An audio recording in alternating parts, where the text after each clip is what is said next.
Hey everyone, this is Rupali and आप सभी का स्वागत है बीएड लर्नर्स पर। तो देखिए, मैं आपको शॉर्ट में वीडियोस प्रोवाइड कर रही हूँ यहाँ पर इम्पॉर्टेंट वीडियोस आपकी BEd first year second year और ये जो कॉमन टॉपिक्स हैं ये आपके जो टेट एग्जामिनेशन होते हैं, सीटेट हो गया, ये आपका कोई भी टेट एग्ज़ाम हो गया, उसके अंदर ये टॉपिक्स बहुत ही ज़्यादा हेल्पफुल होने वाले हैं क्योंकि इनसे क्वेश्चंस पूछे जाते हैं। तो हम वन बाय वन कमीशंस के बारे में डिस्कस कर लेते हैं। तो आपका आज का टॉपिक रहेगा कोठारी कमीशन के ऊपर। किसके ऊपर? कोठारी कमीशन के ऊपर। इसके सिवा हम इम्पॉर्टेंट फैक्ट्स को देखेंगे क्योंकि वो इम्पॉर्टेंट है आप लोगों के लिए, क्योंकि यहाँ पर आपको इतना सारा आप पढ़ लो और पता कुछ भी ना चले तो कोई फ़ायदा नहीं है। आप थोड़ा पढ़ो, स्पेसिफिक पढ़ो कि वहाँ पर क्या चीज़ इम्पॉर्टेंट और क्या चीज़ें पूछी जाती हैं। क्लियर? तो यहाँ पर पॉइंट्स भी ही हैं आप लोगों के लिए, और जो भी हिंदी मीडियम वाले हैं, आपको अगर पीडीएफ चाहिए तो मुझे प्रोवाइड की बता दीजिएगा, शॉर्ट में पीडीएफ मिल जाएगी कि मेन जो चीज़ें हैं, और बाकी मैं इसको भी हिंदी में ही एक्सप्लेन करने वाली हूँ। तो ध्यान से सुनिएगा, इंपॉर्टेंट टॉपिक है। देखिए, जो कोठारी कमीशन था यहाँ पर आप लोगों का, किसने अपॉइंट किया, कब आया, क्या रिकमेंडेशंस रही, क्या ऑब्जेक्टिव्स थे उसके, वो इम्पॉर्टेंट है। तो देखिए, यहाँ पे कोठारी कमीशन को अपॉइंट किसने किया गया? गवर्नमेंट ऑफ इंडिया ने। किसने अपॉइंट किया? गवर्नमेंट ऑफ इंडिया ने। यहाँ पर क्यों अपॉइंट किया ये भी तो मेन है। जो आपका इंडियन का एजुकेशन सेक्टर है उसको देखने के लिए, उसको चेकआउट करने के लिए, उस पर नज़र रखने के लिए आपका ये कमीशन बिठाया गया या इसको अपॉइंट किया गया। अब यहाँ पर ये कमीशन के क्या ऑब्जेक्टिव्स रहे, कौन इसके चेयरमैन रहे, यहाँ पर कब ये स्टार्ट हुआ, कब डिसॉल्व हुआ, ये सारे पॉइंट्स हम देखेंगे। देखिए, कोठारी कमीशन को कब फॉर्म किया गया? 14 जुलाई 1964 के अंदर। कब? 1964 के अंदर। तो ये ईयर आप ध्यान रखेंगे, 1964। यहाँ पर तो ये स्टार्ट हुआ, पर वो ख़त्म कब हो गया और वो क्यों हुआ?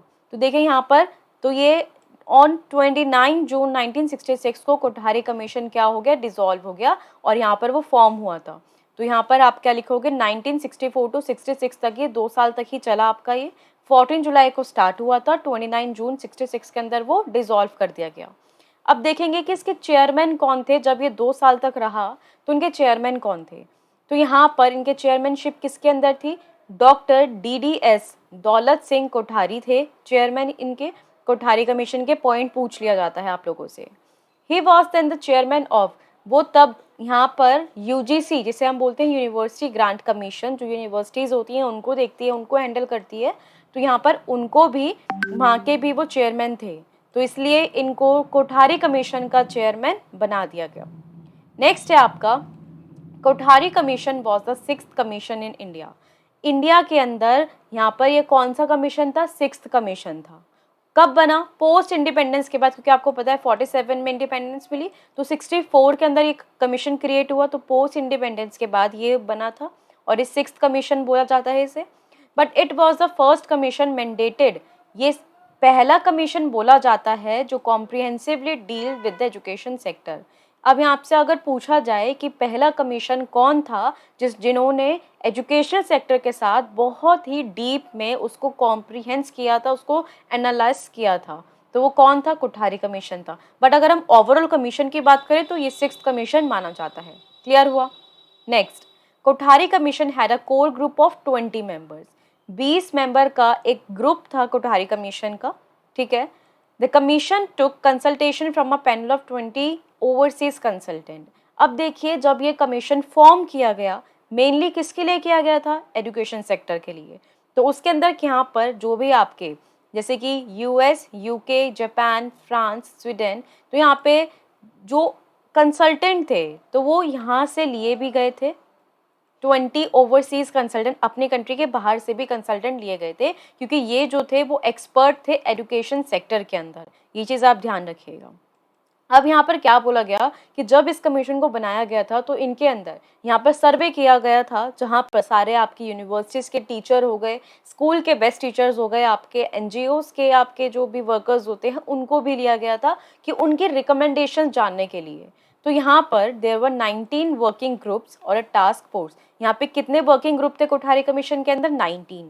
और ये जो था 21 स्पैन, मतलब कि 21 मंथ्स का ये स्पैन पीरियड था, जिसका अंदर इन्होंने, इस कमीशन ने 9000 पीपल को इंटरव्यूड किया कि मतलब उनसे क्वेश्चंस पूछे कि आपकी मतलब हमारा एजुकेशन सिस्टम जो है उसके अंदर क्या कमियां हैं, उसको हम कैसे सुधार सकते हैं। तो 9,000 लोगों को उन्होंने इंटरव्यू किया था, जो कि स्कॉलर्स रहे थे, एजुकेटर्स थे और साइंटिस्ट थे, जैसा मैंने आपको बताया अभी कि इन्होंने यहाँ पर एक सर्वे बिठाया था जिसके अंदर उन्होंने 9,000 लोगों को उसके क्वेश्चंस पूछे और अपने एजुकेशन से। और वो कौन थे लोग? जो स्कॉलर्स रह चुके थे, आपके साइंटिस्ट थे, आपके यहाँ पे अलग अलग यूनिवर्सिटीज़ के एजुकेटर्स थे यहाँ पर, तो साइंटिस्ट थे, तो इन सबके उन्होंने इंटरव्यू किया था। क्लियर? क्लियर है पॉइंट? आपको टू द पॉइंट पढ़ना है, सब इंपॉर्टेंट चीज़ें आप लोगों के साथ मार्क करी जा रही हैं। Next, the report was submitted by Kothari Commission on 29 June 1966 to MC Chagla। यहाँ पर देखिए, अब ये जो उन्होंने 9,000 पीपल की रिपोर्ट क्रिएट करी थी उसको सबमिट कर दिया गया किसको? यहाँ पर MC चगला को। वो कौन थे? मिनिस्टर थे एजुकेशन मिनिस्टर को यहाँ पे इन्होंने रिपोर्ट सबमिट करी। क्लियर हो गई? ये बात क्लियर है आप लोगों को? देखिए, अभी हमने सिर्फ ब्रीफ जाना कि कोठारी कमीशन के अंदर क्या क्या हुआ और क्या चीज़ें थी उसके अंदर। क्लियर हो गए? अब उसके बाद हम देखेंगे कि इसके इम्पॉर्टेंट ऑब्जेक्टिव्स क्या रहे यहाँ पर। अब इसको क्यों क्रिएट किया गया था, उनका गोल क्या था, इम्पॉर्टेंट उद्देश्य क्या था? तो इसका इम्पॉर्टेंट उद्देश्य क्या था? To provide policies and guidelines for the development of education of India. कि यहाँ पर आपको वो एक पॉलिसीज और गाइडलाइंस प्रोवाइड करेगा जिससे कि जो आपका एजुकेशन है इंडिया का उसको आप डेवलप कर सको। ये और क्या करेगा? एक जर्नल पैटर्न बनाएगा इंडिया के एजुकेशन के लिए कि जो सभी के लिए सामान्य रहेगा।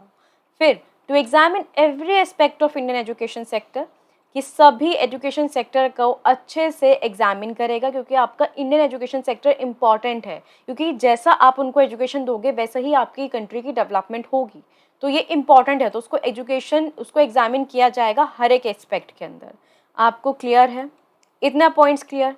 फिर आगे बढ़ते हैं हम अपना। और क्या बोला? Although the Kothari Commission was established to review the entire education, जैसे कि अभी हमने ऊपर पढ़ा कि वो क्यों स्टैब्लिश किया गया कि पूरी आपकी जो कंट्री का एजुकेशन सेक्टर है हम उसको देखेंगे, उसको रिव्यू करेंगे। तो मेन चीज़ है आपकी यही रही, कोठारी कमीशन के ऑब्जेक्टिव्स आपने पढ़ लिए। अब हम आगे क्या पढ़ेंगे कि उसके अंदर काफ़ी रिकमेंडेशंस की गई। तो वो रिकमेंडेशन कौन सी थी अब हम देखते हैं। काफ़ी रिकमेंडेशंस की गई थी, तो उनको ध्यान से सुनिएगा। सेशन बोरिंग नहीं होना चाहिए, इंटरेस्टिंग होना चाहिए, आप लोगों को एक इम्पॉर्टेंट फैक्ट्स मिलने चाहिए। तो ध्यान से देखिए, defects in existing education system. Recommendations क्या थी उनकी कि वो अब क्या चीज़ देखें कि हमारी एजुकेशन के अंदर क्या चीज़ें गलत हो रही हैं, कमियां क्या हैं वो हम ढूंढेंगे। तो उन्होंने जो एग्जिस्टिंग एजुकेशन सिस्टम है उसके अंदर क्या कमी है वो ढूंढो। फिर एम बनाओ अपना एजुकेशन सिस्टम का, मेथड्स ऑफ टीचिंग्स होने चाहिए यहाँ पर, क्या यूज़ कर रही है टीचर और क्या चीज़ होनी चाहिए, तो वो चीज़ देखना। टेक्स्ट बुक के अंदर कैसा मटेरियल प्रोवाइड किया जा रहा है बच्चों को, करिकुलम कितना प्रिपेयर्ड है, कैसा है, एजुकेशनल स्ट्रक्चर्स और स्टैंडर्ड्स को, यहाँ पर फिजिकल वेलफेयर ऑफ स्टूडेंट्स की, यहाँ पर की फिजिकल वेलफेयर होना चाहिए बच्चों का। फिर वुमेन को एडुकेट कितनी है और कितना होना चाहिए, गाइडेंस एंड काउंसलिंग प्रोवाइड कराना आप लोगों को। प्रॉब्लम्स जैसे कि problems of supervision and inspection, कि आप लोग पढ़ रहे हैं पर आपके ऊपर कोई ध्यान नहीं दे रहा, टीचर्स कभी पढ़ा रही हैं कभी नहीं पढ़ा रही है, तो प्रॉपर सुपरविजन होना। 3 लैंग्वेज फॉर्मूला, अब आपसे क्वेश्चंस पूछ लिया जाता है कि ये जो 3 लैंग्वेज फॉर्मूला है किसके अंदर रिकमेंड किया गया था और ये है क्या। तो 3 लैंग्वेज फॉर्मूला को आप कोठारी कमीशन भी बोल देते हैं, क्योंकि इसी के अंदर आपका 3 लैंग्वेज फॉर्मूला आपका दिया था। ठीक है, हम 3 लैंग्वेज फॉर्मूला पे अलग से वीडियो डिस्कस करेंगे। नेक्स्ट, डिस्टेंस एजुकेशन आपकी, सेलेक्टिव एडमिशन होना, वोकेशनल एजुकेशन होना, यूनिवर्सिटी ऑटोनॉमी, तो ये सारी आपकी क्या थी, रिकमेंडेशंस रही। बट इनकी जो मेन रिकमेंडेशंस थी वो हम पढ़ लेते हैं। ये तो बेसिक आपके हर एक उसके अंदर रही। मेन रिकमेंडेशंस कौन सी थी जहाँ से क्वेश्चंस बनते हैं आपके? स्टार्ट करते हैं। Provisions of free and compulsory education. देखिए, ये पूछ लिया जाता है कि आप लोगों का प्रोविजंस किस में बनाएं फ्री एंड कंपल्सरी एजुकेशन के लिए, कि आपको 6 टू जो भी बच्चे 6 से 14 साल तक के बीच में होंगे उनको फ्री एजुकेशन और कंपल्सरी एजुकेशन प्रोवाइड की जाएगी। तो ये किस में बने थे? कोठारी कमीशन के अंदर। नेक्स्ट, लैंग्वेजेस के ऊपर उन्होंने 3 लैंग्वेज फॉर्मूला को प्रमोट किया। बेसिक ये इंपॉर्टेंट है जो आप लोगों के साथ डिस्कस किए जा रहे हैं, वेरी इंपॉर्टेंट, इनको आपको ध्यान में रखना है। क्या था उनके लैंग्वेजेस कि उन्होंने 3 लैंग्वेज फॉर्मूला को दिया इम्पोर्टेंस, अडॉप्ट किया। इसका मतलब क्या था कि ये स्टेट लेवल के ऊपर इसको रिकमेंड किया था। जैसे कि इसके अंदर 3 आपकी लैंग्वेजेस आ जाती हैं, जिसके अंदर आप हिंदी बोलोगे, ठीक है, आपकी मदर टंग रहेगी। It intended to promote Hindi, English and regional language in non Hindi speaking states. Like आपकी हमारी कंट्री के अंदर स्टेट्स हैं काफ़ी, तो उसके अंदर हर जैसे सदर्न कंट्रीज़ हैं या सदर्न स्टेट है आपकी, तो उसके अंदर क्या होता है, वहाँ पे तमिल भाषा बोली जाती है, कहीं पर मराठी बोली जाती है, कहीं पे गुजराती बोली जाती है। पर कुछ स्टेट्स के अंदर हिंदी उनकी मदर टंग है। तो यहाँ पर क्या चीज़ पे फोकस किया गया, 3 लैंग्वेज फॉर्मूला के अंदर यहाँ पर देखिए, एक तो आपकी मदर टंग होगी, मदर टंग को हटाते हैं, एक आपकी होगी यहाँ पर हिंदी, यहाँ पर दूसरी होगी आपकी इंग्लिश, और तीसरी होगी आपकी रीजनल लैंग्वेज। रीजनल लैंग्वेज क्या होती है कि जैसे आप तमिल से बिलोंग करते हैं, तो वहाँ की रीजनल लैंग्वेज क्या हो गई कि आप तमिल भाषा बोलोगे। और हिंदी आपकी क्या हो गई कि इस पर उन्होंने फोकस दिया कि हिंदी आप हमारी कंट्री की मदर टंग है, तो हिंदी भी आपकी इंपॉर्टेंट है। और आपकी ऑफिशियल लैंग्वेज हो गई ये एक फॉरेन लैंग्वेज, जिसे उन्होंने बोला कि यहाँ पर इंग्लिश भी बोलनी चाहिए। Clear. Next, Kothari commission recommended promoting regional languages. Sanskrit को भी उन्होंने उनके साथ साथ और इंटरनेशनल लैंग्वेज को भी, जैसे कि इंग्लिश, दोनों को प्रमोट किया। संस्कृत के साथ साथ आपकी कौन सी इंटरनेशनल लैंग्वेज, प्रेफरेबली जैसे इंग्लिश को भी उन्होंने यहाँ पर ज़्यादा बढ़ाया। नेक्स्ट, कोठारी कमीशन की रिकमेंडेशंस क्या थी कि वो प्रोवाइड करे फेवरेबल एजुकेट सर्विसेज, टीचर्स को प्रोवाइड करे, जिससे कि वो प्रोवाइड कर सके necessary freedom to publish those research, कि जैसे कि टीचर कुछ रिसर्च करती है तो उनको भी फ्रीडम मिलनी चाहिए कि जो उनके ओपिनियन है वो एक्सप्रेस कर सके, वो उनको पूरी फ्रीडम मिलनी चाहिए।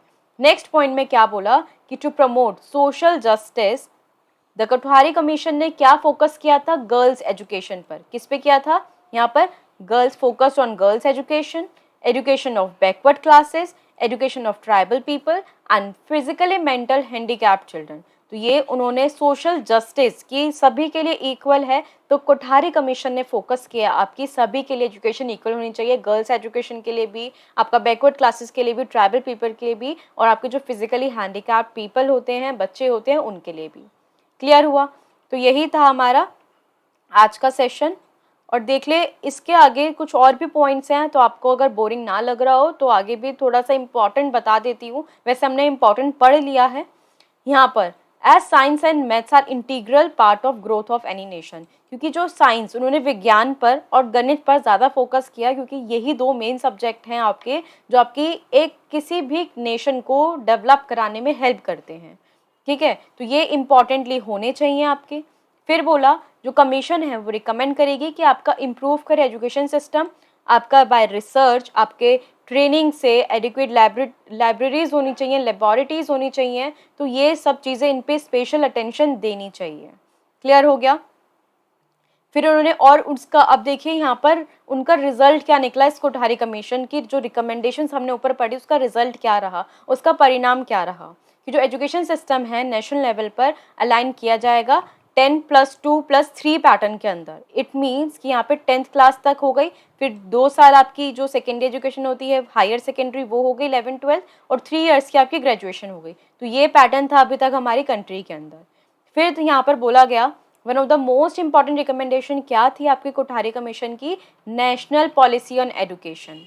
क्या थी कि नेशनल पॉलिसी एजुकेशन आपकी, जो आपका बिल पास किया गया था पार्लियामेंट के अंदर, आपके जो फॉर्मर प्राइम मिनिस्टर थी इंदिरा गांधी, उनके अंडर यहाँ पर ये बिल पास किया गया था। और यहाँ पर नेशनल ये रिपोर्ट कैसे दी गई, NPE 1986 को प्रमोट कर कर जो फॉर्मुलेट की गई थी आपकी, जो आपके प्राइम मिनिस्टर थे राजीव गांधी। तो ये पूछ लिया जाता है जो NPE 1986 थी वो किसके अंडर हुई थी, राजीव गांधी के अंदर। Clear. And as per recommendation of Kothari commission, education sector in India was stratified into national bodies, state bodies and central board. अब हमने अपनी कंट्री के एजुकेशन सिस्टम को स्ट्रेटिफाइड कर दिया गया था एक नेशनल बॉडीज के अंदर, आपकी सेंट्रल बॉडीज के अंदर, और आपका स्टेट बॉडीज के अंदर। क्लियर हो गया। जैसे कि स्टेट आपके बोर्ड, स्टेट एग्जाम्स होते हैं आपके नेशनल लेवल पे होते हैं, और सेंट्रली आपका एग्जाम कंडक्ट किए जाते हैं, तो उनको डाइवर्सिफाइड कर दिया था। क्लियर है, क्लियर है सभी को। तो यही था आपका आज का सेशन कोठारी कमीशन के ऊपर। आई होप कि आपको ये क्लियर हुआ होगा, सारे इंपॉर्टेंट पॉइंट्स डिस्कस कर दिए गए हैं आप लोगों के साथ, इतना ही इम्पॉर्टेंट है, इससे ज़्यादा पढ़ने की ज़रूरत नहीं है। अगर आपको इतना समझ में आए तो वेल एंड गुड, काफ़ी टॉपिक आपका क्लियर हो गया है ये वाला। चलिए, अगर आपको अच्छा लगा ये सेशन तो लाइक, शेयर एंड सब्सक्राइब करना मत भूलिए। जल्दी से शेयर कर लीजिए अपने फ्रेंड्स के साथ, लाइक कर दीजिए एंड सब्सक्राइब कर लीजिए इस चैनल को। क्लियर? Thank you.